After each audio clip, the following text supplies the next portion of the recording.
Okay, so welcome back. Today we're looking at question 4 from the 2018 MAT paper. This is one of the longer questions in that paper. I also think it's one of the hardest questions in the whole paper, and it's all about geometry. So let's go through it. We are given this complex diagram in the middle, and this represents two circles, S1 and S2, centered at points A and B. We're told that these points are a distance 2 apart, and the circles have radii square root of 6 and square root of 3 minus 1 respectively. And we're also told that these two circles intersect at 2 points C and D, as shown on the diagram. And we also have this shaded region on the right hand side. We'll get to that later on. But for part 1, let's focus on this first. We need to find the angle between the points C, B and A. And then we need to deduce that the points A and B lie on the same side of the line CD. So that's the first part of the question. Okay, so we've got a very rough sketch of the diagram we've been given. We've got the two circles, S1, S2, all the points, all the lengths. I hope you can understand that.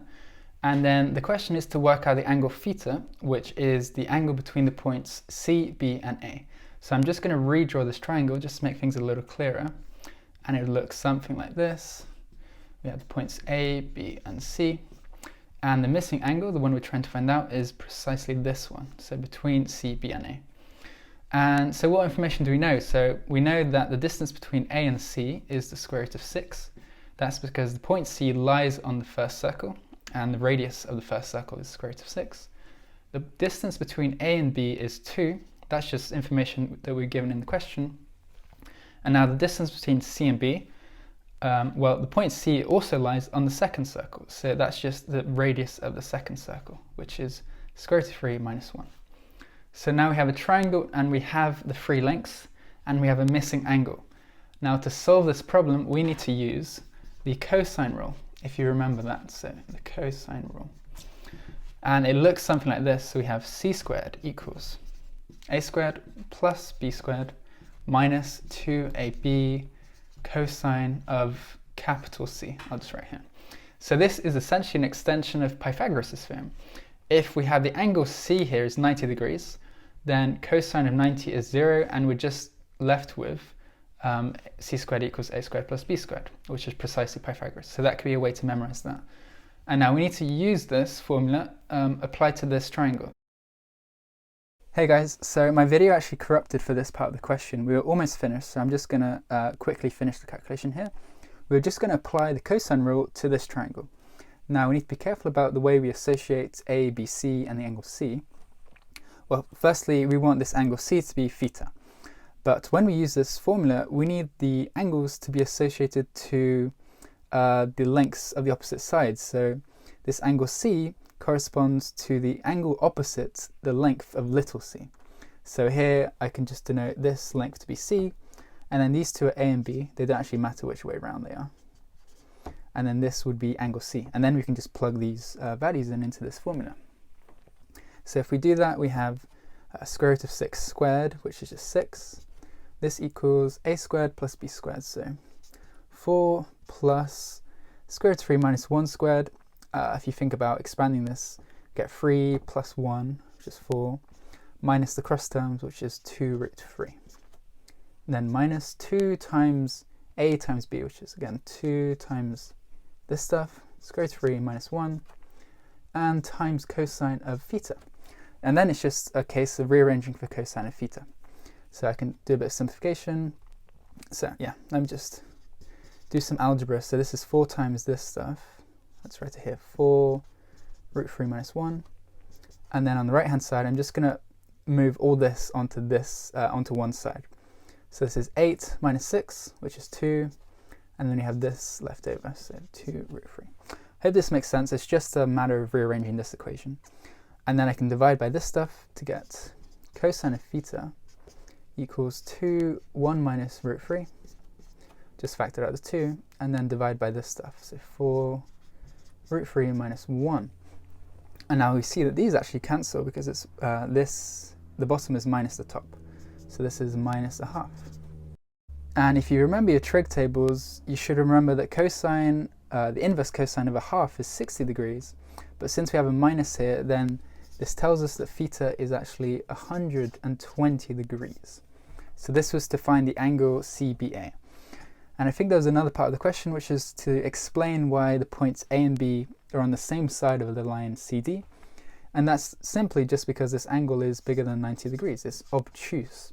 So the only way you can draw this diagram is if A and B are on the same side. So that's the end of this part. The rest of the video should be just as it was before.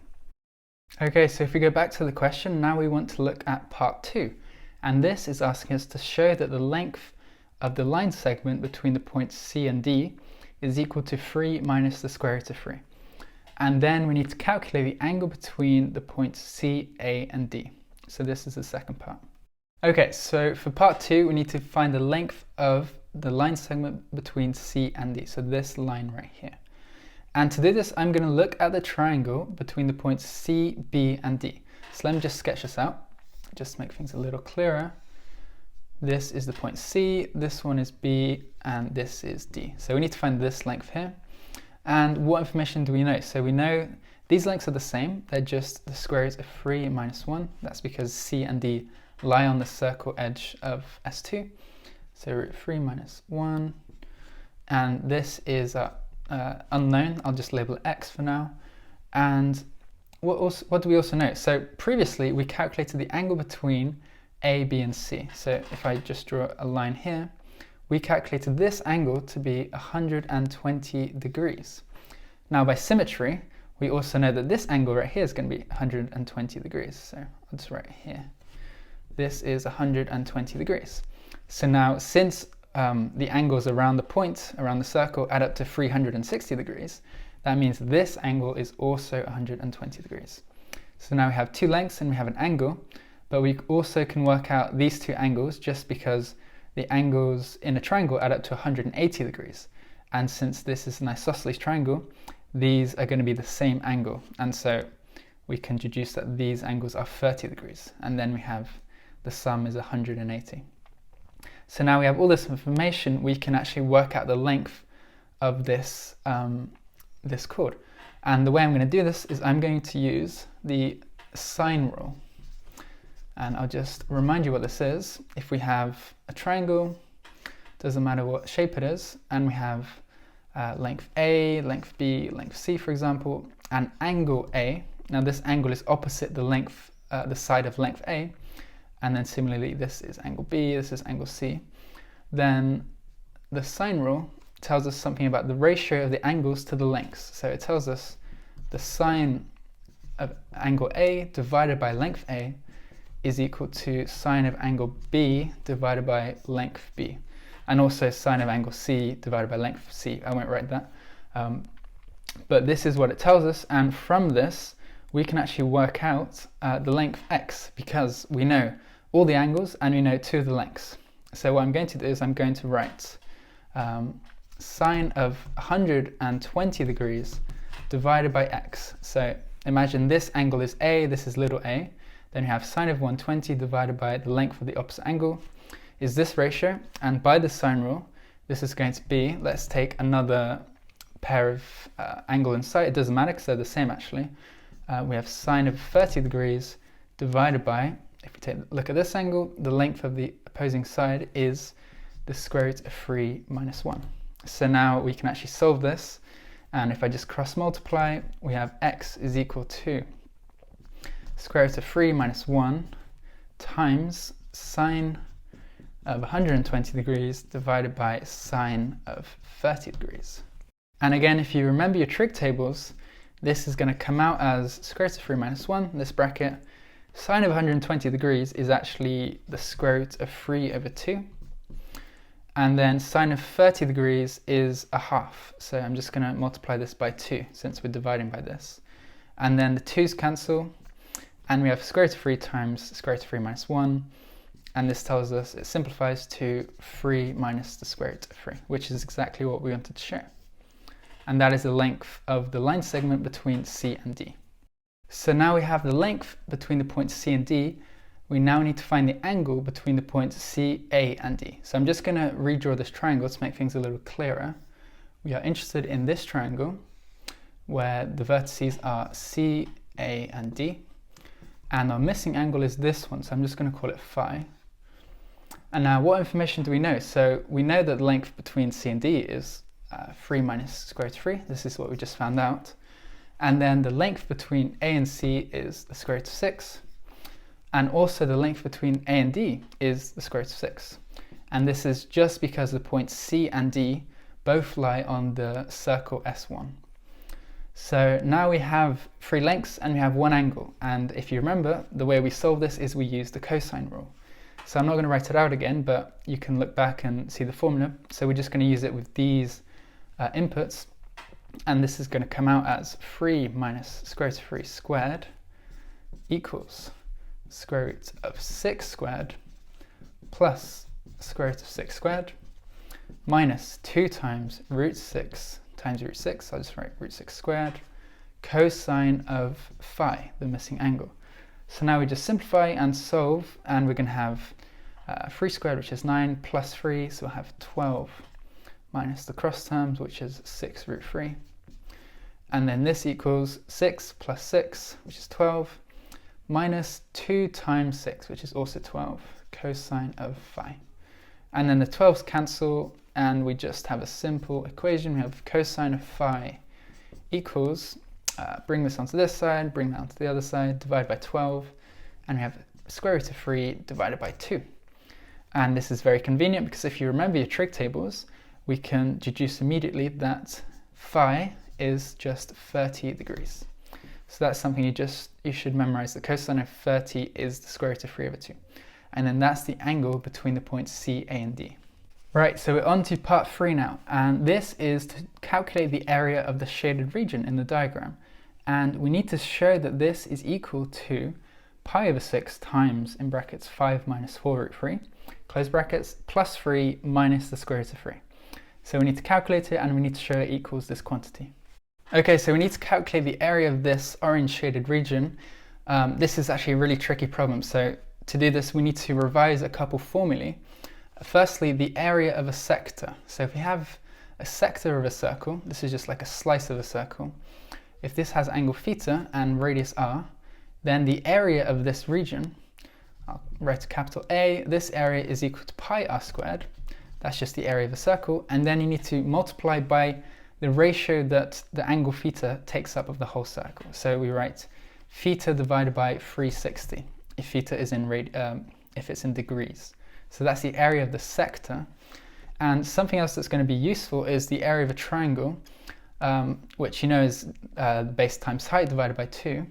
But if you don't know its vertical height, but you know an angle, let's call it phi, and you know 2 of its lengths, A and B, then the area of this triangle is going to be A times B times sine of phi divided by 2.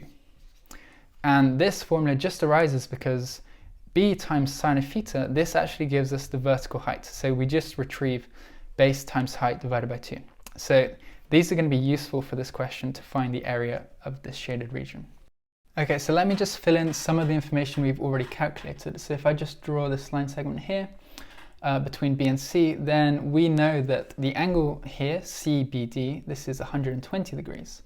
And from the previous part, if I draw the line segment between A and D, we know the angle here between CAD, this angle is 30 degrees. So I'll just draw an arrow. This is 30 degrees.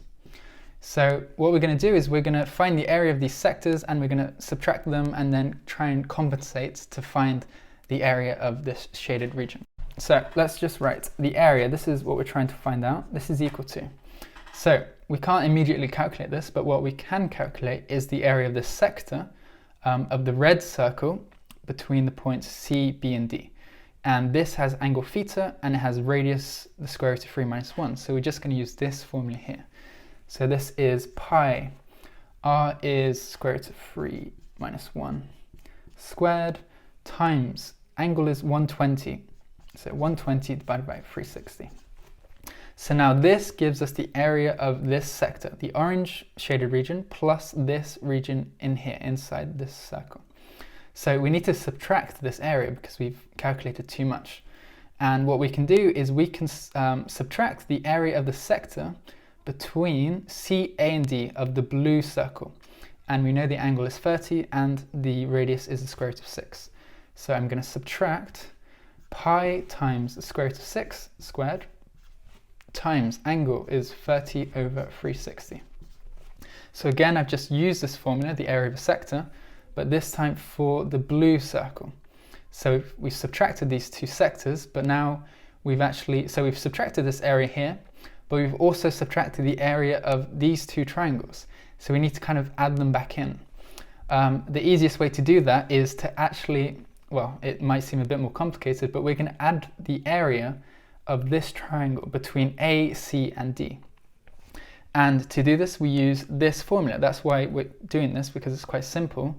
We have the lengths and we have the angle.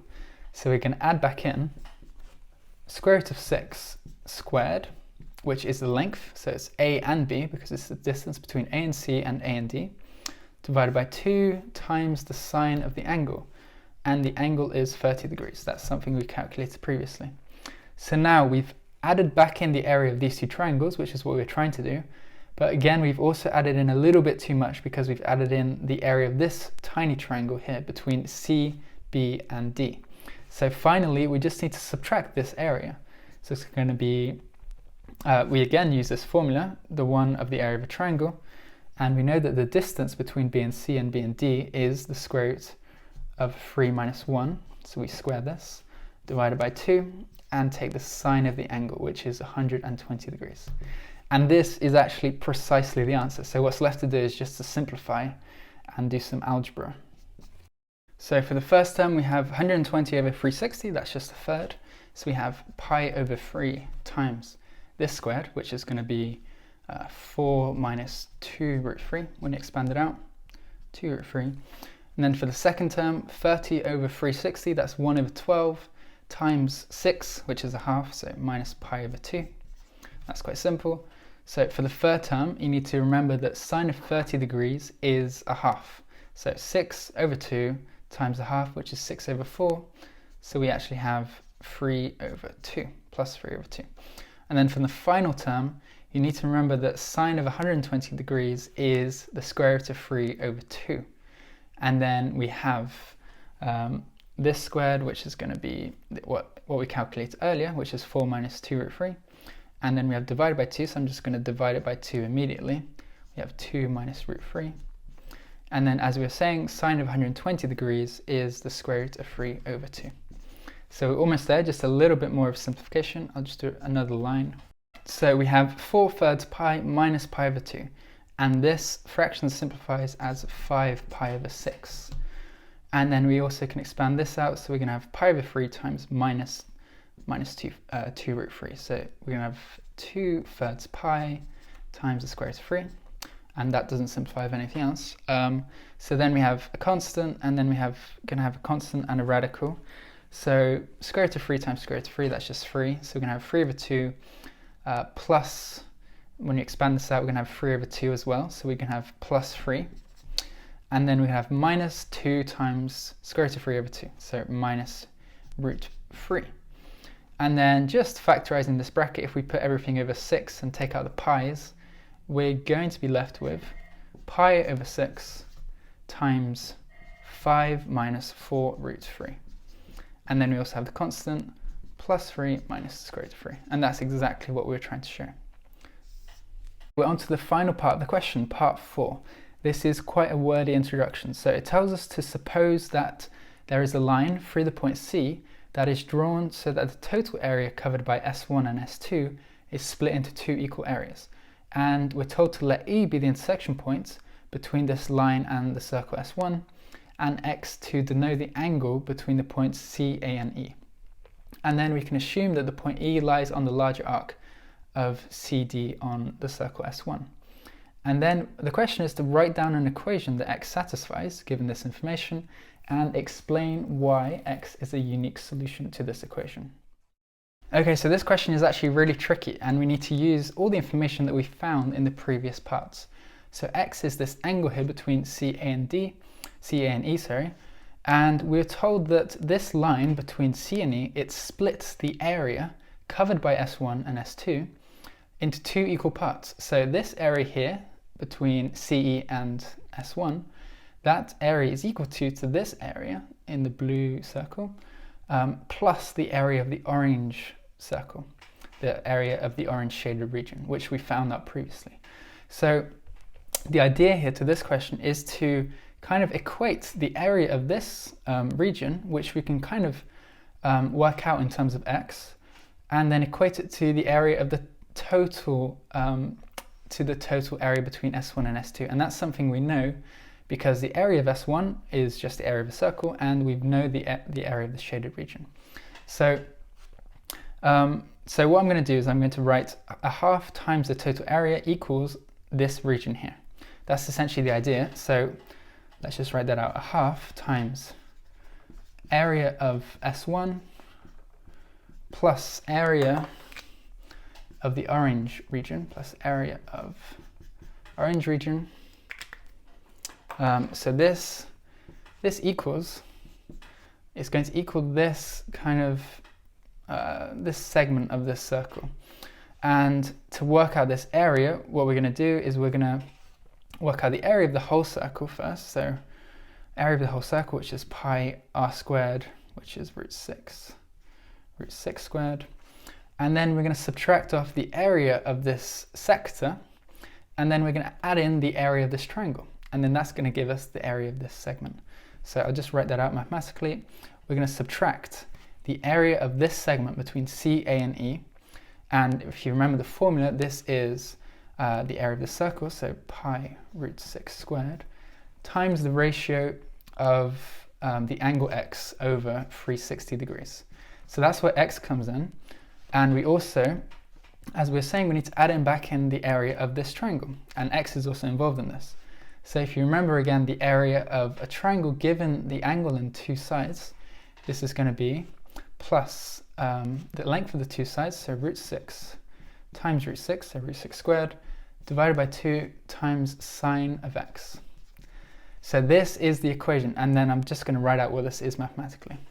Okay, so we have a half times the area of S1, which is pi times root 6 squared, so 6 pi, plus the area of the orange shaded region, which is what we just found out earlier in the previous part, which, if you remember, is pi over 6 times 4 root 3 plus 3 minus the square root of 3. So that's the left-hand side, and on the right-hand side, we have, well, we can factorize this a little bit. We have 6 pi times 1 minus x over 360. And then we also have 6 over 2, which is 3 sine of x. So this is the right-hand side. And this is the complete equation that x satisfies. This is the one the question is asking us about. Okay, and the final part of this question is to justify why this has a unique solution. And the most straightforward approach I would take is consider this point here, E, and consider picking it up and moving it along the circle on S1. Now, if we started on C, the area of this region would be 0, and then just think about dragging it along the whole circle. Now consider the area of this segment that we just calculated. So this is the area given by this equation. As x starts at 0, this is going to be the area of the full circle. And then as you draw x around the circle, this area is going to strictly decrease. It's going to wobble about, but it's always going to go down monotonically. So if we just, this is a very rough sketch, until we go back to the other side, and then it's going to go to 0 at some point. So the idea here is that this decreases monotonically, so it's going to have a unique solution. So if you think about, we have this function, it decreases, and we have the left-hand side, which is just a constant value. It's not too important, but it's only going to intersect this line at one place exactly. So for example, what we're not going to see is this curve is not going to go back up, and it's not going to intersect multiple places. So that's the idea why there is only one solution, why there's a unique solution. And that's because the area of this segment that we just calculated, it decreases, and it's not going to jump back up for different values of x. So we're only going to have one solution to this equation.